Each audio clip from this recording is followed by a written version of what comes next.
Don't let your past dictate your future.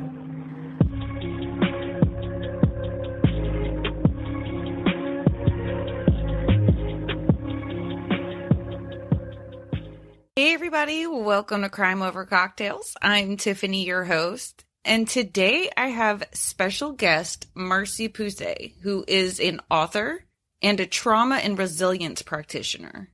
Hello. How are you doing? I'm doing well. How are you? I'm doing well too. It's not Monday anymore, so not Monday anymore. I have my cocktail pop.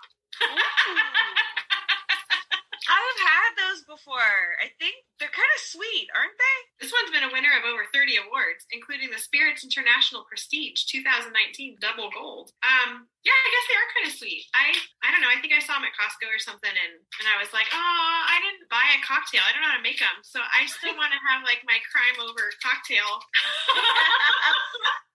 I love it. I got vodka. There we go. Oh, here we are. Yes. Well, thank you so much for coming on the show. I could not wait to have you. I just knew this was going to be fun. It is. And here I come, complete with my cocktail pop. So I don't know how professional that is, but that's what we do on the show, right? That's what I heard. I need my scissors to get to my You're taking full advantage of the experience that you create here. Well, thank you. I appreciate it. Yeah, anytime. I stalked you a little bit, and you're a certified rehabilitation counselor and a certified trauma and resilience practitioner. You are a busy girl. I'm busy. I saw the list of books. My mouth hit the floor. Yeah. And somehow still trying to figure out my life. You know how we can be busy and still trying to figure out what we want to be when we grow up? That's me. I'm still trying to figure out what I want to be when I grow up. But what I do know is that I've had enough life happen that I have something to offer. I guess that sounds like you have to have life happen to offer something. I don't actually agree with that. But what I mean is I've just had enough experiences that have been either hard or good that I've wanted to use then to give back to the world in some way. And so even while I'm still trying to figure out what to be when I grow up, in the meantime, I'm just helping people. Whether it's through the books or through the stage or podcast opportunities like this, to be able to share with people that they have value and they have worth and there's hope. Gosh, on a recent interview I was on, the podcaster said, man, I kept thinking that hope was expectation. Like I was mislabeling the thing that I was calling hope. It was actually expectation, and expectation always came with disappointment. And I want people to know, like, no, there's actually always hope too. And what does that mean? And how do we claim it and live from it? And then how do we choose to live life in such a way that we're not handing over our stories to someone else's storytelling, that we're the part of the storytelling. And that takes a lot of work and intentionality, but that's some of what I hope in the meantime, while I'm figuring out what to do with my life, that I can bring to people. Well, I think you're already doing it. Yeah, thank you. I've always said that. I still don't know what I want to be when I grow up. But I love what I'm doing. And like I said before, you know, if I could just help one person, then I feel like all this was for something. Yeah. And haven't you been the one person for somebody else before and experienced the impact that another person being willing to be brave and show up and bare their soul in some way, right? How that impacted you or inspired you or led to some kind of shift in how you think about yourself or life. And so it's not a small thing. I know it's something I hear a lot. Like, if I could just impact one person. Reality is, like, if you've been that one person, then it was worth it. Like, yeah, I would never want Lee Brown to have taken down her TEDx talk like she wanted to because she was so embarrassed by it, when in reality, it's touched so many people. But I know I've been one of them. Like, yeah, thank you for being brave. Doing this, like, I never in a million years thought that I would put myself in front of millions of people and just be like, you know what, here I am. It's nerve-wracking. It really can be. So you have to have a purpose. And if you don't have that purpose, I think it's going to show. Yeah, for sure. So I'm just curious, as we get started, what do you see as your purpose? Why do you do this? I like to do this because a lot of people, we overlook the signs, and they're always there, always. Or if it's domestic abuse, if it's an addiction problem, things of that nature, you never want to look for them. And sometimes we make excuses for them. So I think if we make it a little more known that actually it is common, but it's not okay. That's good. So your purpose is to help bring that message in front of people that we need to be aware of the signs around us so that we know, what do you hope people will do differently if they see the signs? Get out, get help. People who are afraid to leave abusive relationships. A lot of times if you stay, you're in more harm than if you left. Yeah. And not only just that, but just the world right now is such a crazy place. Like if I go to Target at 2:00 in the afternoon, when I get in my car, the first thing I do is lock my doors because people are crazy. Yeah. We need to open people's minds to the possibility of what's out there. Yeah. And how to stay safe in it. Like, I almost hear you saying, like, I want to save lives. And saving lives is physical. There's a physical element, but I think more people die every day at a soul level, at an emotional level, at internal and visible levels than physically. And that's one of the things we miss when you're talking about missing signs. We also miss deaths, right? And we see these zombies essentially living life, and they don't have to. They don't have to. Like, what if we knew what to look for to recognize decay in our own bodies? And I don't, again, mean physical, like decay in our soul, decay in our mind. I actually love that. I never looked at it at that aspect, and I love that. Yeah. And that's part of your purpose. Like, that's what you're doing. You're like the forensic scientist up there. Hey, everybody, let's start testing for decay. I got my kit. Where's my kit? Yeah, this is part of your kit. This podcast is part of that kit. But yeah, giving people an opportunity to get tested. Oh gosh, what a world to say that in. Oh boy.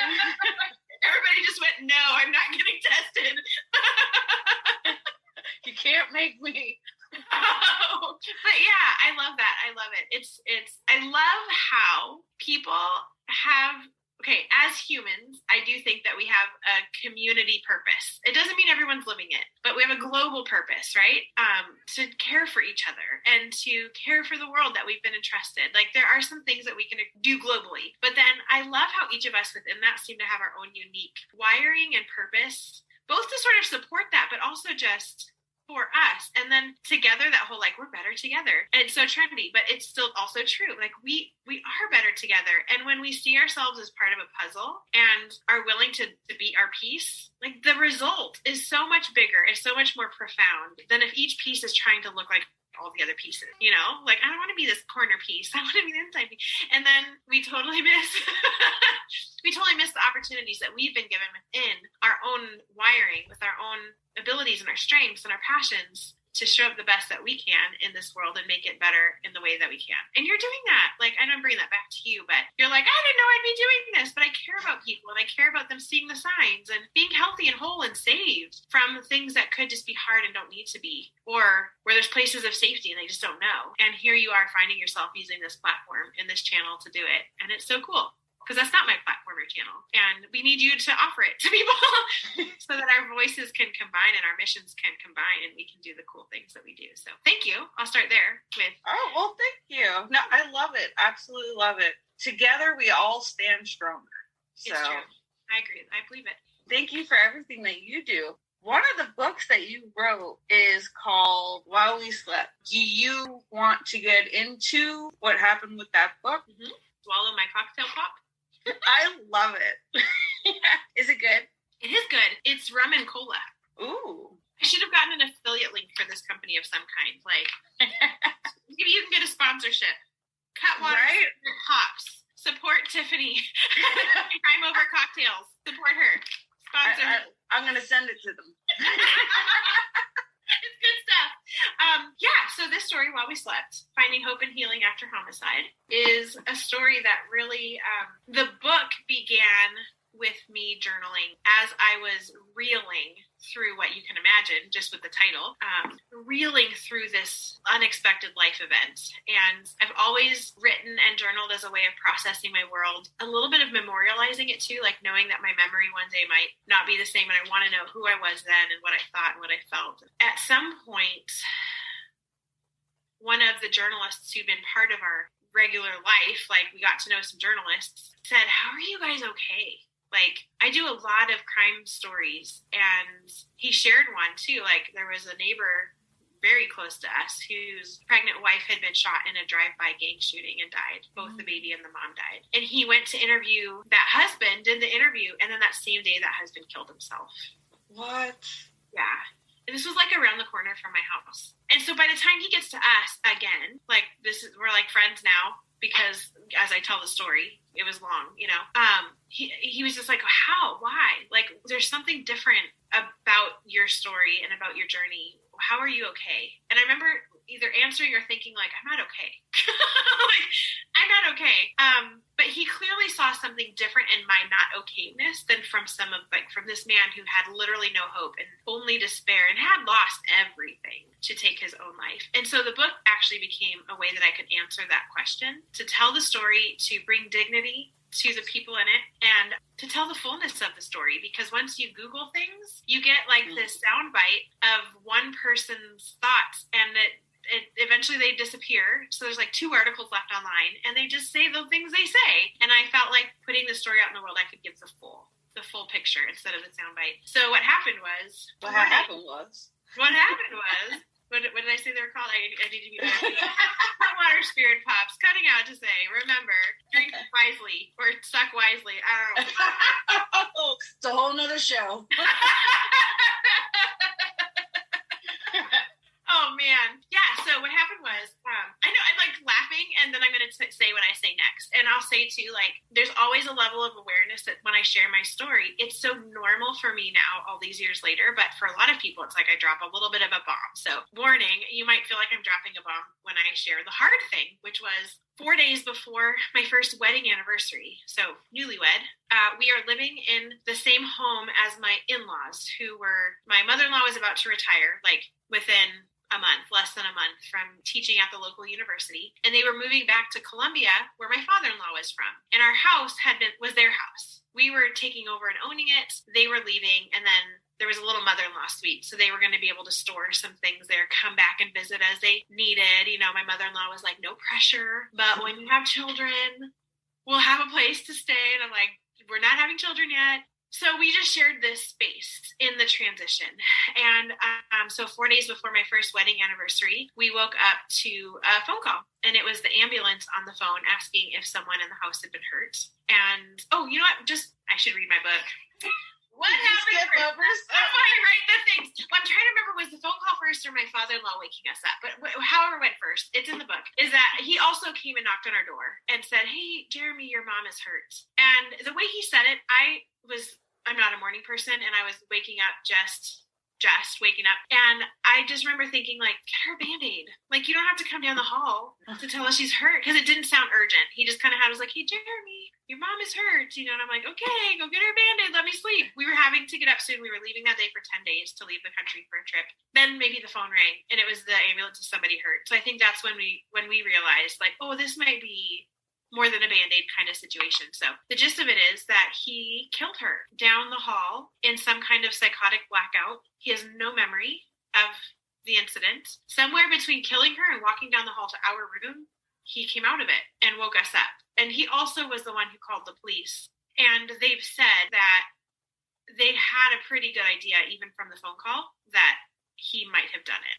Because they could just tell he wasn't totally in his right mind. And he wasn't. He was like sleepwalking or something? So we can only guess. After they diagnosed him with 2 forms of dementia, and one of them was stroke-induced. So did he have a stroke? Was it like a psychotic stroke fit? I don't even know if those happened, but did something like that happen in his stroke? He was at the time 76, and he was already acting very paranoid about things. So there were already some personality things in place that we were noticing. Like, oh, right. He's getting older, you know, not murderous, just older, and paranoia around money, and like, was his wife having an affair with the gardener? Like, just some, you know, interesting things. You're like, oh, he is getting older. And also, he had been in the days before talking a lot about insomnia, not being able to sleep because of back pain. So did he like get into a hallucination that's insomnia based? That does happen. He was on some medicine that shouldn't have been mixed with alcohol, and there was like a beer missing. So was it all of it put together? We don't know.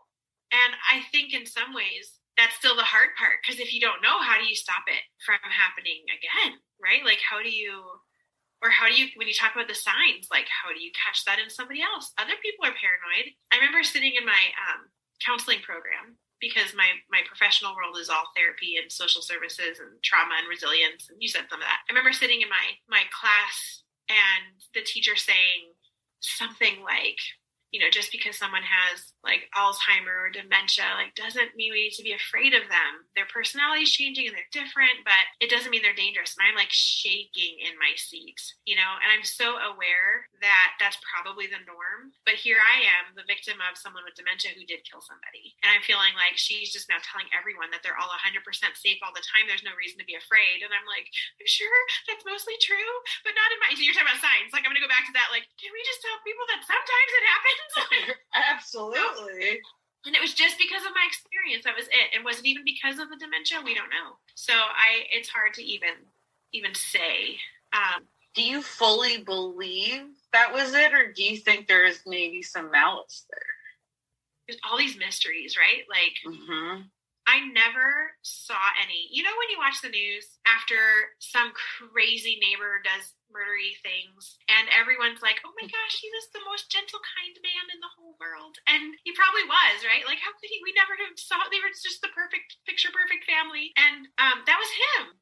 He is still the most gentle, kind person. I mean, he's 86 now. And no, I must not have said his right years earlier, because it's been 16 years. I'm not going to worry about all the math right now, but he's older. And if he's not properly medicated, there's definitely a side of him that comes out that's very critical and paranoid. And so was it that like he now had these degrees of mental illness but hadn't been seen yet, wasn't properly medicated? I don't know. Was there malice? I don't know.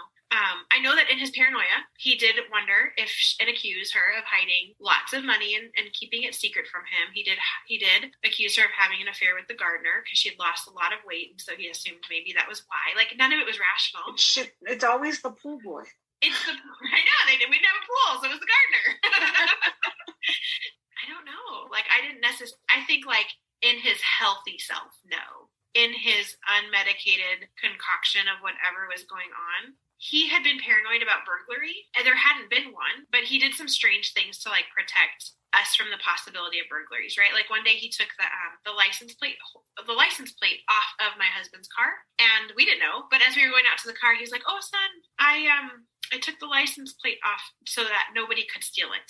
So here you go." Like like that, where you're like, "Oh, thanks, Dad." Most cars keep theirs on at night. The stuff like that where it wasn't because there had been like a local license plate robbery. It was just the way that his mind was thinking. He had taken some like storage bins and lined them up in different places to like block a burglar. So she had gone out for a walk that morning, as she normally did. She would go out recycling. She was like trying to lose weight, but couldn't just lose weight. She had to be productive at the same time. So she was collecting cans and bottles so she could recycle. And so what we can see is that she came in and she locked the door behind her and then was killed. And so it could even be that in that blackout, he thought she was a burglar because he was so fixated on burglary. Right. But then something jarred him out of it to where he saw her and knew she needed help, but seemed to legitimately have no concept that he caused the harm. But he was covered with blood splatter from his hat down to his shoes. So he, what did he use? He used a hammer and a bat. Ooh. Mm. I know. And he was, I think I said 76 earlier. Maybe she was 67 and he was 73. So the adrenaline needed to do something like that he wasn't unfit, but he was also kind of fragile, was something otherworldly too, right? Like he just on his own, I don't even know, would have had the strength to do that kind of damage, but in whatever psychotic blackout he was in, like he had the adrenaline to do something like that and not know. I mean, the crime scene was pretty bad. I can imagine with those two objects, I got a flash in my head. I'm sorry. I know I always hesitate. Oh no, I'm the one who asked. Nosy Rosie. I'm not going to drink my cocktail. That water spirit pause. Cut to the commercial. Need to be a sponsor. Yes, I love it. I'll just bring the humorous relief in the middle. That's perfect. So was he prosecuted or what happened?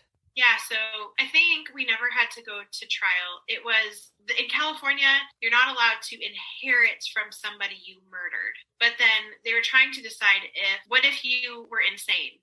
Like, how do you interpret the law then? So there was a process of both trying to like interpret and understand that, and then determine in what way to charge him. And so he ended up being charged with, I'm going to need to read my own book again. He ended up being charged with innocent by reason of insanity, which at the time bothered me because the word innocent there, I felt like just because you acted in a fit of insanity shouldn't deem you innocent. But they felt there was enough evidence to determine that he really didn't know what he was doing and therefore didn't have intent, is my understanding.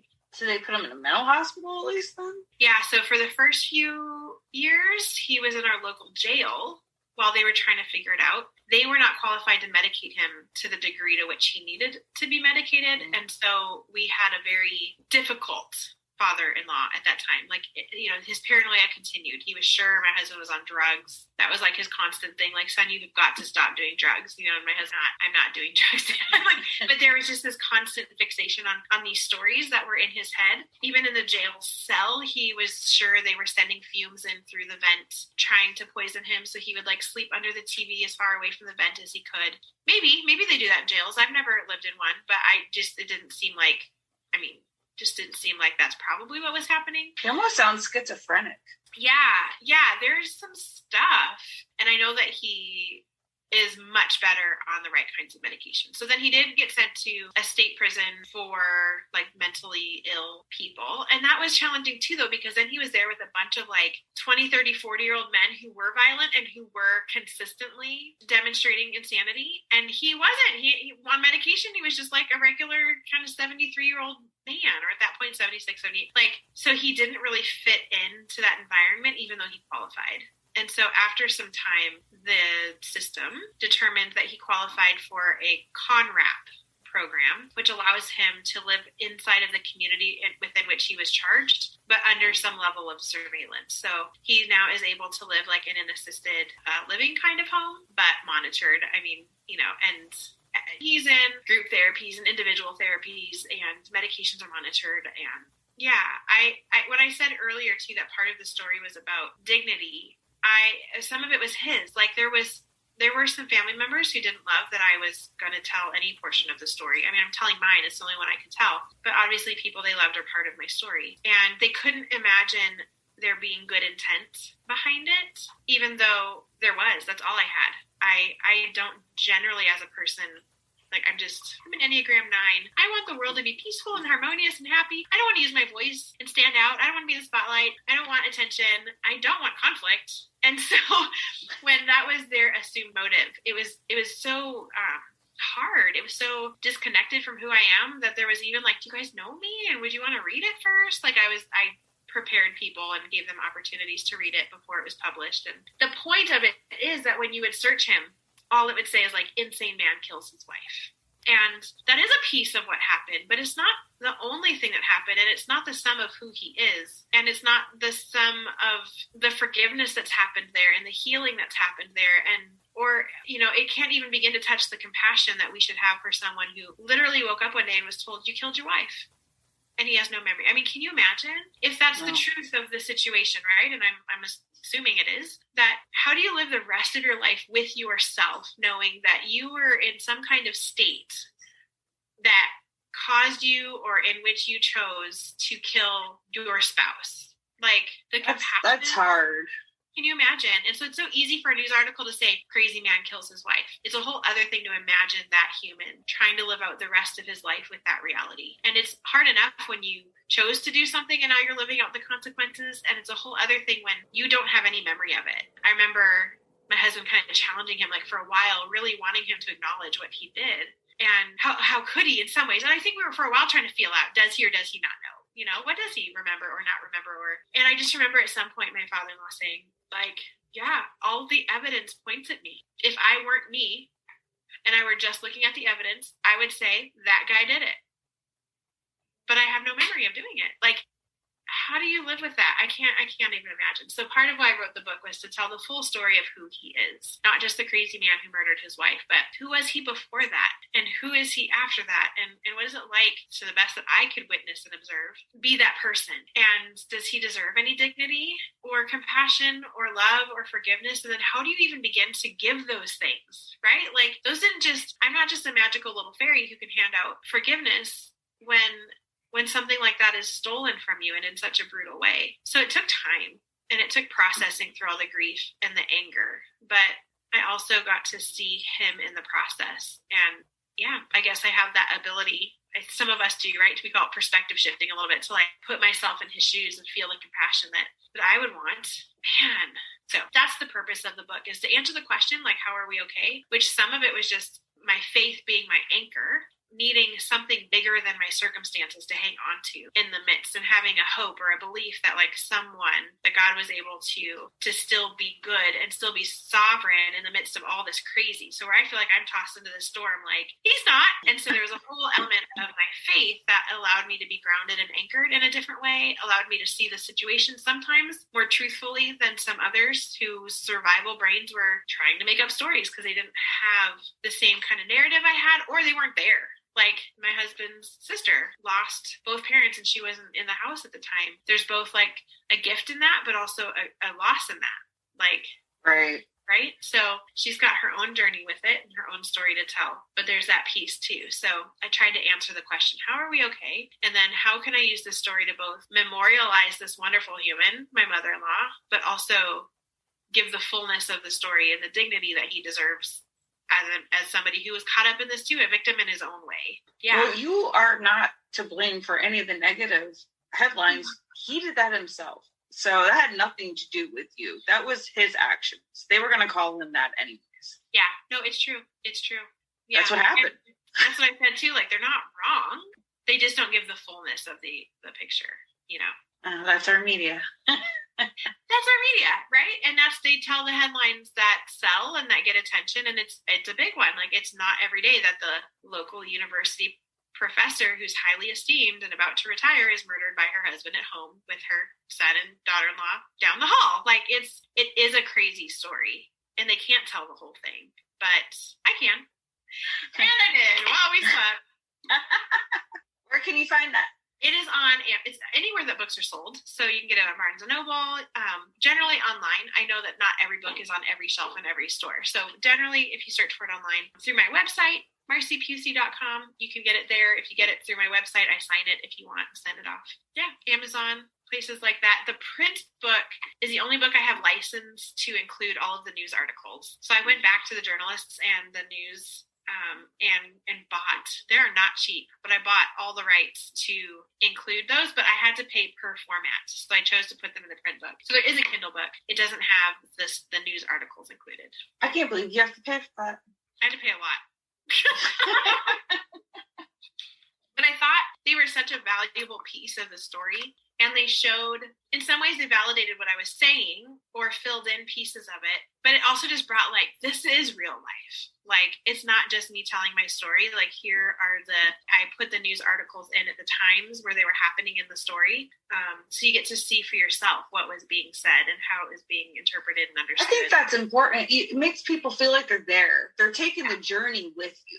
And I also, like, as much as it was for his dignity and her legacy and to answer the question, it's also like a scrapbook for me. Like, even at the beginning, I was like, I have to reread my own book. How old was he, or what was the sequence of things? Like, it has memorialized what happened. I don't have to rely on my memory as the years go by. And my kids have this also, like, it's part of their family history now, and they have it to remember. I include pictures in there as well. Again, partly because this was like my scrapbook in addition to all the other things, or something I could pass down to them, like, this is your grandma that you didn't get to meet, and your grandpa who you did get to meet, but other pieces of who he is and other pictures. And yeah, so it's something that I am proud of in that regard. I feel like I did a good job of sharing her with the world and completing the story for him, but also having something that we can have as a family that keeps the information kind of concrete and intact as time passes and our memories fade, or this generation dies or whatever. Yeah. No, very good. And I mean, it helps you self-heal. That was the part about how it started through my journals. And one of the things that I do now is I'm trauma and resilience certified, and I'm a story coach. So I'll often put those together and say I'm a trauma certified story coach because I help people tell their stories.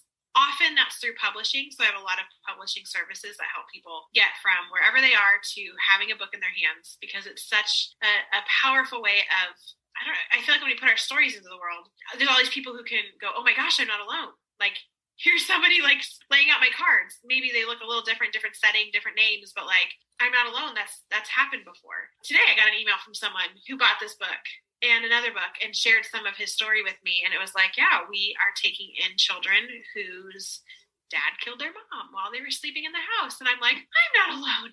Like, I don't want anyone else to have to experience it. But there's this connection that happens when you realize your story is not like in a silo in the world. When you let it out, it connects with people for lots of different reasons. So part of it for me was healing. Even rereading it at times, I'll still cry about parts of it. Still. I'm sure. Because it's going to be a lifelong loss of her life in my children's lives, in my life right now. But also now I've been able to offer it as a source of healing for others. And I have gotten feedback from people who are in the story, like the investigator who was on the case was someone I was able to go back to, and I had him read the book before I published it just to make sure my facts were accurate. And he was like, just happened to be in his own life circumstance. We're coming back to this story and hearing my side of it, because he'd just been the investigator, got his side.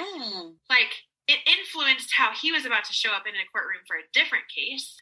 And that was like a healing experience for him, because in his line of work, he had been perpetrated against. And so he was able to go in with a different level of compassion than the anger that he only had felt. I might be not telling that story totally accurately, but that's how I remember it. So now, having experienced that personally over and over again with different books, I want other people to have that same journey. And then being that I'm professionally a therapist and I've spent a lot of time digging into trauma and trauma recovery and the brain, I totally geek out on the brain. I now also have seen how the best kind of trauma recovery support is sensory activities. So anything that's allowing your body to express itself and as uncensored as possible, really the better. And so that could be through music, it could be through dance, it can be through fine art, whatever it is, but it can be through writing as well. And so unbeknownst to me, while I'm constantly telling this story to myself in writing, I'm tapping into the part of my brain where this event is either stuck or wanting to be stuck, and continuing to help it process through my brain into healthier parts so that I could heal. And then I put it out in the world, and one of the first reviews I got, or maybe it was like, somebody wrote to me, and she was like, hey, I've been in bed depressed for a long time, contemplating like taking my own life, and I came across your book. And then I read it and decided, well, gosh, if she can overcome that, I can get up today and drink some water and get dressed. And so this woman began to like live her life because she thought if I could do that, she can get dressed and drink water, and I'm just like, what? We don't know the ways that our story impact it's a compliment, but at the same time, you're kind of like, yeah. And to think that who knew? Who knew?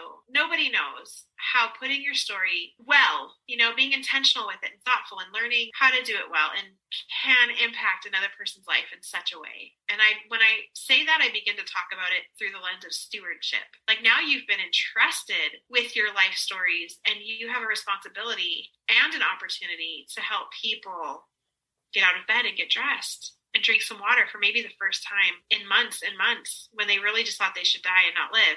Or give yourself the opportunity to dust off some of those cobwebs and stop living from this brainstem trauma thing that keeps triggering for you and disrupting other parts of your life. Like, no, let's not do that anymore. Let's learn how to wrestle with our own stories in a healthy way so that we get to experience the healing of it, but then we also get to put that into the world for the health and healing of other people too. No, I love it. And it's so important. Everyone has to do self-love. You have to. You have to take time for yourself. You have to love yourself. You got to learn yourself. People need to know their worth. That's a big problem. Yep. Yeah, and I think a lot of the stories that I want to say we keep hidden, but by that I mean like we keep pushing them down. They keep trying to come up and out. And that's some of when I say like the triggers or the associations that keep disrupting us because they're connected to something behind us.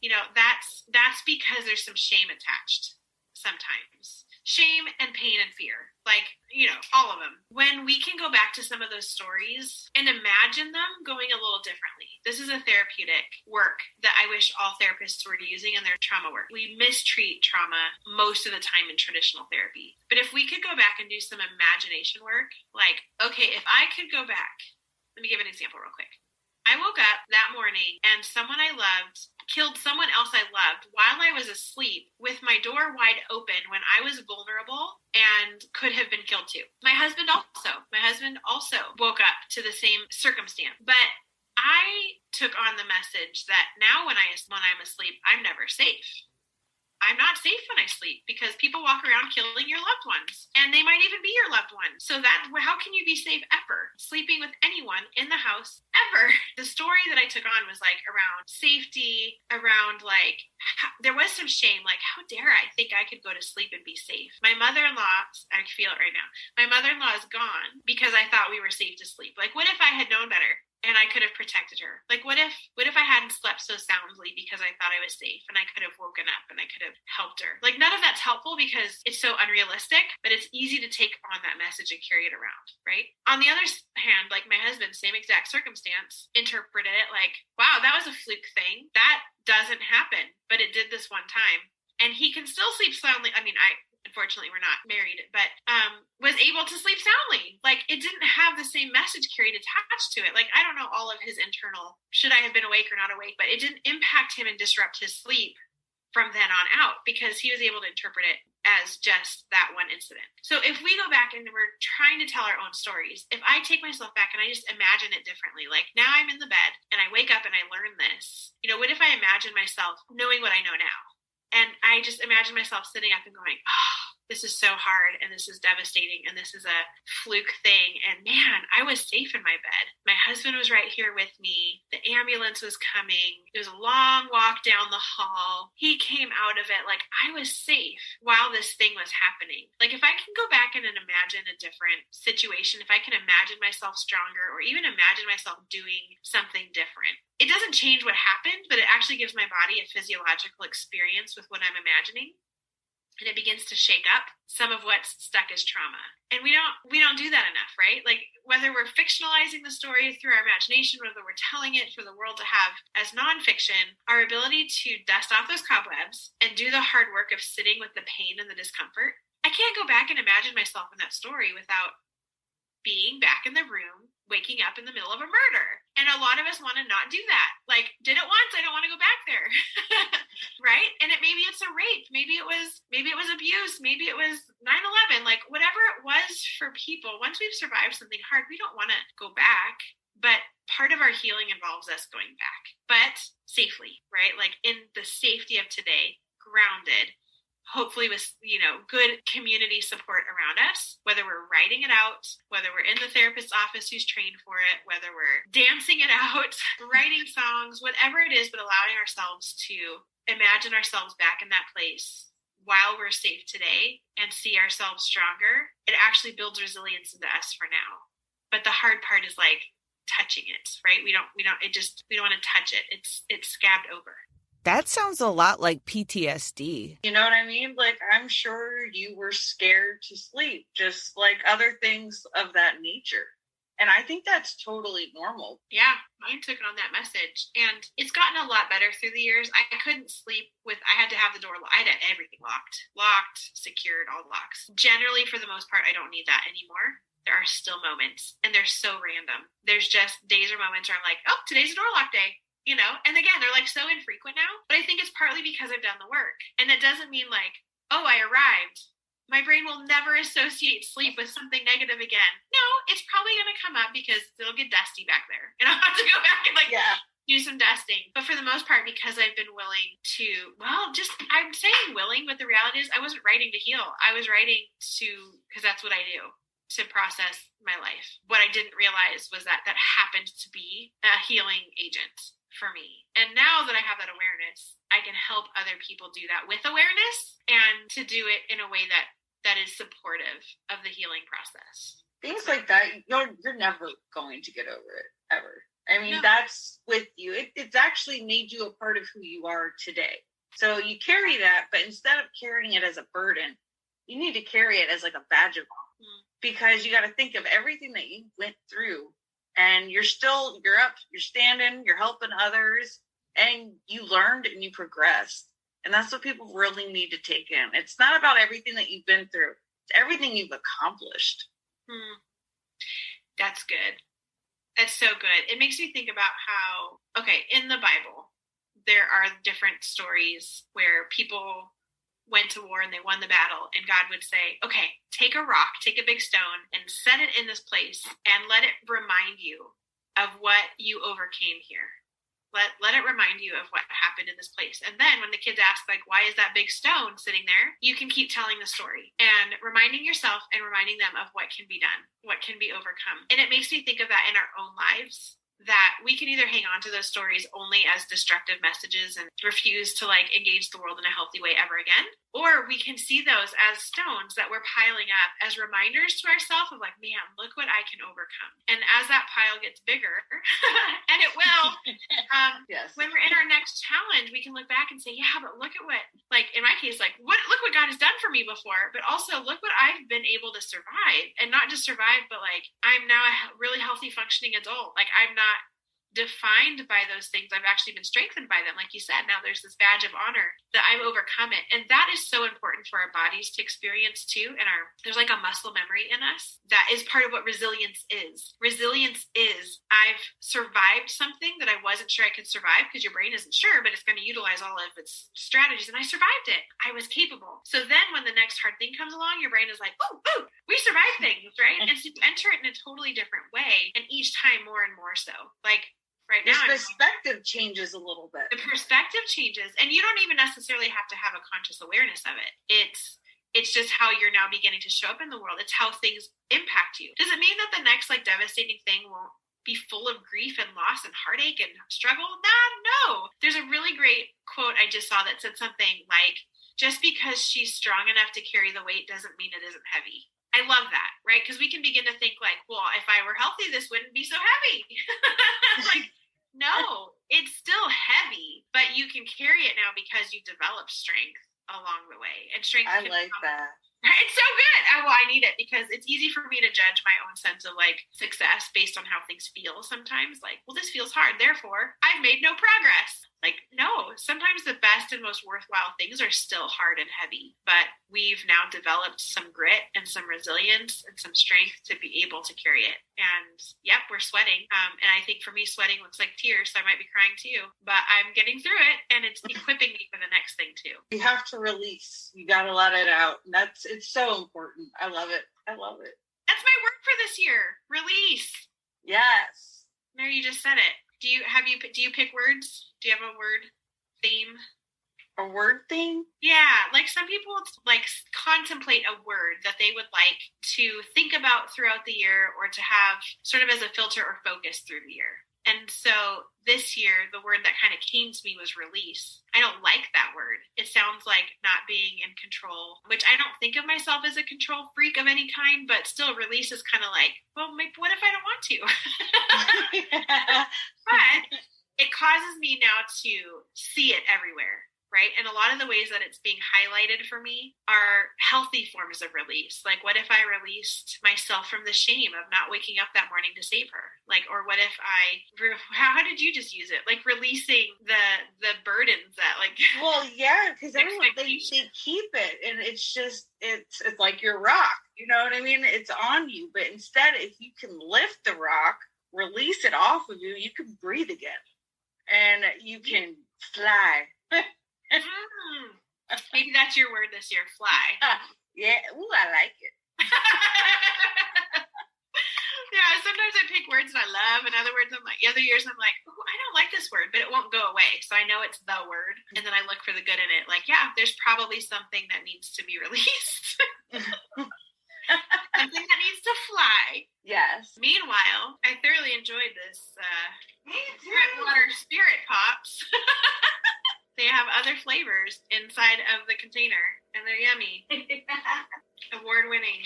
I had so much fun. Like, we should do this again. I'd be happy to. We can talk about relationships. Yes, relationships. Yes. because I've been talking about a story with my husband, and that's a new situation too. Different than this book. But yeah, I'd be happy to come back. I love what you're doing, and it's so good to be mindful of the signs in people. And I know we didn't talk necessarily about the signs to look for if your spouse or in-law or loved one is about to kill a family member, but even just the signs in ourselves, like for me to recognize, it is okay to have trouble sleeping after an event like this, but also I don't want it to continue to disrupt me. That event is over. Like, what's the good work I can do to live a more healthy recovery from this situation, and so there are signs like that where we can feel ourselves being disrupted in life by something that's happened in the past. And that's usually a good sign that there's some cobwebs that need attention, need some dusting, probably need a story coach to help them walk through telling their story.